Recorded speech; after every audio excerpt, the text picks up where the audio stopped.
Welcome to my channel. আজকে recipe smoky পনির।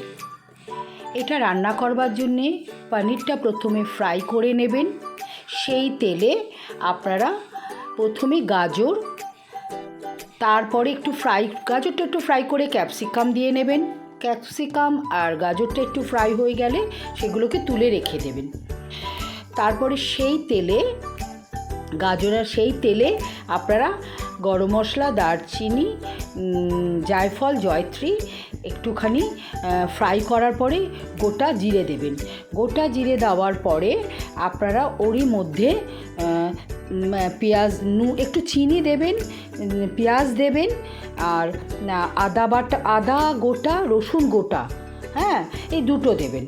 দেওয়ার পরে এইগুলোকে একটু ভালো করে ফ্রাই করতে হবে। আর ফ্রাইটা সবসময় একটুখানি গ্যাস কমিয়ে করবেন, নাহলে বেশি পুড়ে গেলে নষ্ট হয়ে যাবে খাবারটা। তারপরে টমেটো দেবেন, কাঁচা লঙ্কা দেবেন, দিয়ে সামান্য নুন দেবেন, তাহলে তাড়াতাড়ি টমেটোটা নরম হয়ে যাবে।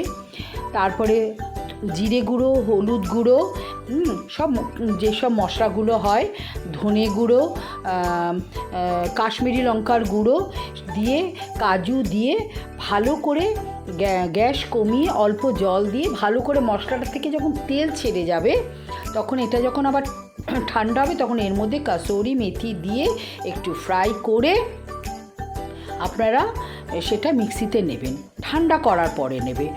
তারপরে আবার সেই গরম তেলে একটু তেল দেবেন, দিয়ে একটু রসুন কুচি, কাঁচা লঙ্কা কুচি দিয়ে ভালো করে ফ্রাই করে ওই পেস্টটা ওর মধ্যে দিয়ে দেবেন। আর একটু মিক্সির থেকে জল ধুয়ে দেবেন। ভাজা সবজিটা দেবেন। দেওয়ার পরে কাসুরি মেথি দেবেন, পনিরটা দিয়ে দেবেন, দিয়ে অল্প জল দেবেন, ধনেপাতা কুচি দেবেন, ফ্রেশ ক্রিম দেবেন, একটা কাঠকয়লা জ্বালিয়ে ওর মধ্যে একটু ঘি বা মাখন দিয়ে এবার ওই কড়াইয়ের ঢাকনাটা একদম আটকে দেবেন।